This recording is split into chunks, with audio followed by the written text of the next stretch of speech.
एक बार फिर से आप सभी का स्वागत है इस सीरीज़ में, जहां हम सीख रहे हैं नेट के लिए कॉमर्स की तैयारी कर रहे हैं पेपर 2 की। और हम तैयारी कर रहे हैं DSSB PGT कॉमर्स के पेपर 2 की। आज मैं लेके आया हूं आपके लिए फाइनेंस का सेक्शन, फाइनेंशियल मैनेजमेंट का। कुछ क्वेश्चन काफ़ी अच्छे हैं इसके अंदर, तो सभी लोग ध्यान से देखेंगे और मैं आपको एक्सप्लेन भी करूँगा कैसे इनका आंसर सही है, कैसे इसका आंसर निकाला गया। शुरू करते हैं पहले क्वेश्चन से। Bond risk premium is 3% and bond yield is 10.2%। जो बॉन्ड का रिस्क प्रीमियम है वो 3% है और बॉन्ड की जो यील्ड है वो है 10.2%। अब आपसे बात करें then cost of common stock. जो कॉमन स्टॉक है, शेयर भी बोलते हैं कई बार उसको, या आप उसको अगर बॉन्ड की बात करेंगे डिवेंचर भी बोल सकते हैं, तो उसकी कॉस्ट क्या होगी। तो सिंपल सा इसका आंसर है, जो कॉस्ट है वो डिपेंड करती है बॉन्ड यील्ड पे प्लस रिस्क प्रीमियम पे, यानी कि 10.2% plus 3% risk premium, that is 13.20%। ये पहला आंसर है हमारा। और हम चाहें तो इसकी एक्सप्लेनेशन भी देख सकते हैं। ठीक है, जो आपको मैंने बताया, common stock is equal to bond yield plus risk premium. ये किसी भी स्टॉक का, चाहे वो शेयर हो डिवेंचर हो, कॉस्ट निकालने का एक मेजरमेंट है। अगला क्वेश्चन है आपका, कॉस्ट ऑफ न्यू डेट और मार्जिनल डेट, क्योंकि डेट में एडिशन हुआ है ना, इज़ आल्सो क्लासिफाइड एज। जो कॉस्ट है नई डेट की वो किस रूप में या किस क्लास में डिफ़ाइन की जाती है। पहला है हिस्टोरिकल, दूसरा है एम्बेडेड रेट, थर्ड है मार्जिनल रेट और फोर्थ है आपका ए एंड बी। दोस्तों, ऐसे क्वेश्चनों में जहाँ ए एंड बी आए, कई बार आंसर ए एंड बी ही निकलता है। और वैसे भी यहाँ साफ साफ दिखाई दे रहा है कि कॉस्ट ऑफ न्यू डेट है, तो वो may be historical and it may be embedded rate. तो ए एंड बी दोनों ही आंसर मुझे सही लग रहे हैं और यही आपका राइट आंसर है। ठीक है, एक बार पढ़ लीजिए। कॉस्ट ऑफ न्यू डेट और marginal debt is also classified as historical rate और एम्बेडेड रेट, दोनों ही नाम से जानी जाती हैं ये। अब नेक्स्ट है आपका, bond yield is 12% and bond risk premium is 4.5%।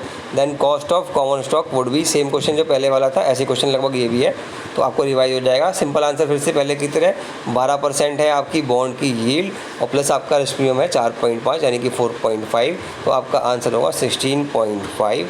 ये है आपका करंट का आंसर। क्वेश्चन नंबर 4 अच्छा क्वेश्चन है काफ़ी है। Forecast by analyst retention growth model and historical growth rates are method used for. Forecasting की बात कर रहा है, रिटेंशन ग्रोथ मॉडल की बात कर रहा है और बात कर रहा है वो आपसे हिस्टोरिकल ग्रोथ रेट्स की। तो ये सारे के सारे कनेक्ट करते हैं आपके फ्यूचर ग्रोथ से। एस्टिमेटिंग फ्यूचर ग्रोथ, ये बिल्कुल सही आंसर निकलेगा आपका और आप देख सकते हैं यही इसका आंसर है। Forecast by analysis retention growth model and historical growth rates are method use for estimating future growth. ये बहुत फेमस है मॉडल है आपका, ये आपको अच्छे से पढ़ना भी है एग्ज़ाम में। अगर आपको कोचिंग लेनी है इसकी DSSB की या नेट की, तो आप मुझसे ले सकते हैं, मैं प्रोवाइड करता हूँ। Premium which is considered age difference of expected return on common stock and current yield on treasury bond. ठीक है, तो जो आपका प्रीमियम जाता है और जो डिपेंड कर रहा है आपकी एक्सपेक्टेड रेट पे और करंट रेट पे, वो भी ट्रेजरी बॉन्ड पे, उसको हम क्या बोलते हैं आपको याद हो तो ये जो डिफरेंस होता है, कई बार हम इसको बीटा से मेज़र करते हैं। ठीक है, beta is the measure of market risk, लेकिन ये बात कर रहा है ट्रेजरी बॉन्ड की, तो बीटा तो हो नहीं सकता यहाँ पे इसका आंसर, होगी वो मार्केट रिस्क की बात करता है। ये क्या बात कर रहा है आपसे, age difference of expected return on common stock and current yield on treasury bond. Current yield की बात कर रहा है, जब करंट की यील्ड की बात करेगा तो आपका ये आंसर आएगा करंट रिस्क प्रीमियम। ठीक है, क्योंकि जो बीटा है वो आपका मार्केट रिस्क की बात करता है और मार्केट रिटर्न की बात करता है, लेकिन यह बात हो रही है expected return on common stock and current yield, तो इसका आंसर है current risk premium. Next question, an interest rate which is paid by a firm as soon as it issue debt is classified as pre-tax। ये बात कर रहा है आपसे rate of interest की। ठीक है, which is paid by the firm, जो फर्म देती है, when it uses debt it is known as cost of debt. अगर आप बात करेंगे pre tax cost of debt, ये मेरे ख्याल से आंसर होना चाहिए इसका, क्योंकि जो इंटरेस्ट हम दे रहे हैं फर्म के द्वारा जब हमने डेट को इशू किया, तो सिंपल सी बात क्या बोलते हैं उसको, cost of debt, cost of debenture, इसको हम बोल सकते हैं। अब तो बीटा का क्वेश्चन दोबारा से आ गया, beta which is estimated as regression slope coefficient is classified as historical beta, market beta, coefficient beta. दोबारा देख लो एक बार, beta which is estimated, beta क्या होता है, जो एस्टिमेट करता है रिग्रेशन स्लोप का coefficient, is classified as historical beta, market beta, coefficient beta और इसकी बीटा। मार्केट बीटा नहीं है, कोएफिशिएंट ऑफ बीटा नहीं है, क्योंकि हम बात करें रिग्रेशन की, और इसकी बीटा बिल्कुल नहीं हो सकता। तो ये कौन सा बचा आपके पास, odd man out, historical beta. देखिए करेक्ट आंसर निकला आपका ये, जो आपका हिस्टोरिकल बीटा है वही आपको दिखाता है आपका एक्चुअल में को उसका रिग्रेशन स्लोप। ठीक है, लिखा भी दो क्वेश्चन में, देख लो आंसर में, beta which is estimated as regression slope coefficient, ठीक है, is classified as historical beta. अब beta coefficient is the measure of volatility और सिस्टमेटिक रिस्क। आपको बताया था कि मार्केट रिस्क जो होता है उसको बताता है beta, of an individual stock in comparison to the unsystematic risk of the entire market. ये तो हमको पता ही है, जो बीटा है वो मेजर करता है कि हमारी सिक्योरिटी कैसे बिहेव करेगी जब मार्केट में चेंज आएगा तो।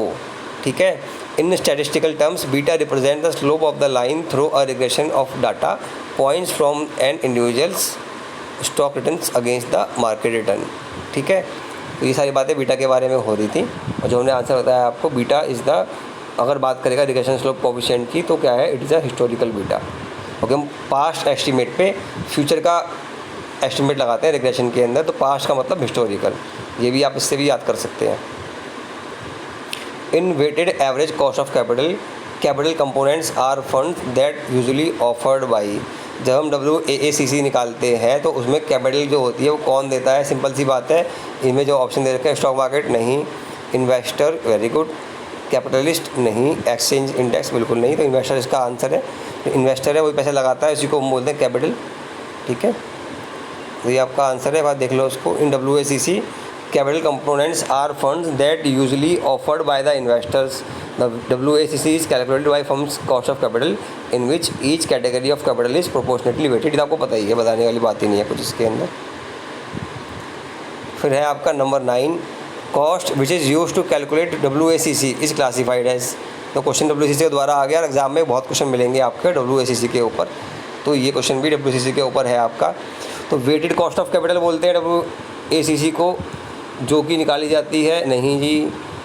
उसके बाद component cost of preferred stock, हाँ बिल्कुल ठीक लग रहा है ये आंसर। ट्रांजैक्शन कॉस्ट नहीं होती, फाइनेंसिंग ऑफ प्रेफर्ड स्टॉक ये भी निकल आती।